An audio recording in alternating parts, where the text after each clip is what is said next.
भगवत गीता के नाम कुछ पल हर सुबह शाम चैनल में यह नाम आवाज एक बार फिर आप सबों का स्वागत और अभिनंदन करती है। साथियों, आज आप सबों के बीच प्रस्तुत है भगवत गीता छठे अध्याय का 39वां तथा 40वां श्लोक।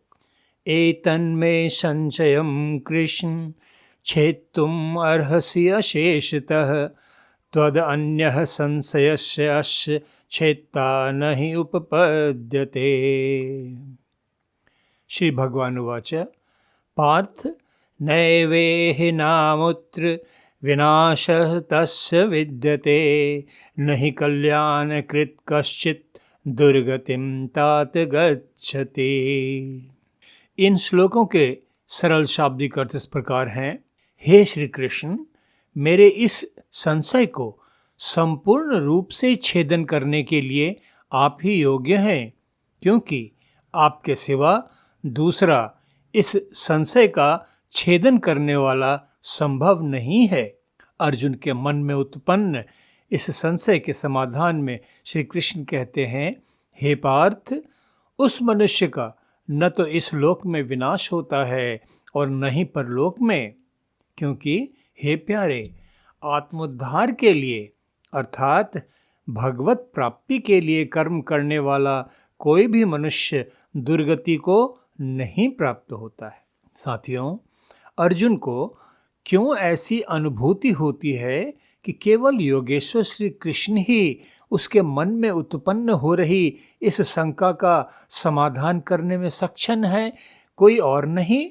थोड़ा पीछे मुड़कर भगवत गीता चौथे अध्याय के चौथे तथा 5वें श्लोकों में हमें इसका उत्तर मिल जाता है। चतुर्थ अध्याय के आरंभ में जब योगेश्वर श्री कृष्ण अर्जुन को कहते हैं कि इमं विवस्वते योगम प्रोक्तवान अहम अव्ययम विवस्वान मनवे प्राह मनुः इक्ष्वाकवे अब्रवीत, तब अर्जुन उनसे प्रश्न करता है, अपरं भवतो जन्म त्वं परम जन्म विवस्वतः कथम एतत् विजानीयाम त्वम आदौ प्रोक्तवान इति। अर्जुन की इस शंका का समाधान करते हुए चतुर्थ अध्याय में योगेश्वर श्री कृष्ण ने अर्जुन से कहा, बहूनि मे व्यतीतानि जन्मानि तव च अर्जुन तानि अहं वेद सर्वाणि न त्वं वेत्तत् परं तप। अर्थात, हे परम तप अर्जुन, मेरे और तेरे बहुत से जन्म हो चुके हैं, उन सब को तू नहीं जानता, किंतु मैं जानता हूँ। तो साथियों, चौथे अध्याय के इन श्लोकों के पुनरावलोकन से यह स्पष्ट हो जाता है कि अर्जुन जान चुका है कि योगेश्वर श्री कृष्ण तो ईश्वरीय अवतार हैं जो सर्वज्ञ हैं, भूत वर्तमान भविष्य के ज्ञाता हैं। इसलिए अध्यात्म के इस जटिल प्रश्न का उचित समाधान केवल वही कर सकते हैं, कोई अन्य नहीं। और यही कारण है कि अर्जुन योगेश्वर श्री कृष्ण से प्रार्थना करता है कि केवल आप ही मेरे मन में उत्पन्न इस संशय का समाधान कर सकते हैं, कोई अन्य इसके लिए सक्षम नहीं है। साथियों, पिछले एपिसोड में हम चर्चा कर चुके हैं कि योग भ्रष्ट साधक के संबंध में अर्जुन के मन में उत्पन्न होने वाली यह शंका नितांत व्यवहारिक भी है और प्रासंगिक भी है। योग विद्या का उपदेश करते हुए योगेश्वर श्री कृष्ण अर्जुन को समझा चुके हैं कि योग साधक जब तक सांसारिक मोह माया से अपने आप को असंग नहीं कर लेता, उसकी योग साधना सफल नहीं हो सकती है। और उपदेश के क्रम में योगेश्वर श्री कृष्ण अर्जुन को यह भी तो बता चुके हैं कि योग साधना का प्रारंभिक चरण है मन का निग्रह, जो निरंतर अभ्यास तथा सांसारिक मोह माया के प्रति वैराग्य उत्पन्न होने पर ही संभव है। तो इन सब से अर्जुन इतना तो समझ पा रहा है कि योग साधना का मार्ग अति कठिन है और इसकी सफलता भी सुनिश्चित नहीं है। इस प्रकार यह शंका तो स्वाभाविक है कि ऐसा साधक जिसने संसार की मोह माया का त्याग कर योग साधना का मार्ग तो अपनाया है, किंतु किसी कारणवश यदि वह इस मार्ग के चरमोत्कर्ष तक पहुंच पाने में सफल नहीं हो पाता है, तो वह तो दोनों ओर से खोने वाला हो जाता है। वह न तो संसार सुख भोग ही कर पाता है और न ही ईश्वर साक्षात्कार रूपी परमानंद का लाभ प्राप्त कर पाता है। तो इसलिए स्वाभाविक है कि किसी भी नए योग साधक के मन में यह प्रश्न उत्पन्न होगा कि ऐसे साधक की अंततः क्या गति होती है? क्या वह दोनों ओर से नष्ट हो जाता है?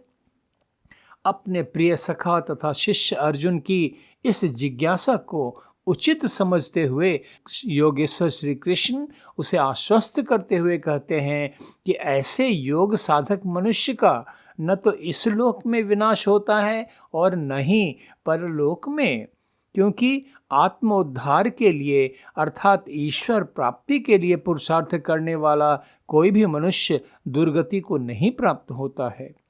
योग साधना मार्ग के इस कठोर यथार्थ के प्रति साधक को सावधान जागरूक करते हुए मेरे परमाराध्य विहंगम योग प्रणेता ब्रह्मज्ञानी सद्गुरु सदाफल देव जी महाराज ने अपने अद्वितीय सद्ग्रंथ स्वरवेद में कहा, पंचक्षिति है योग की, एक जन्म नहीं पाए, कोई कोई गुरु के लाल है, अंतिम क्षिति पर जाए।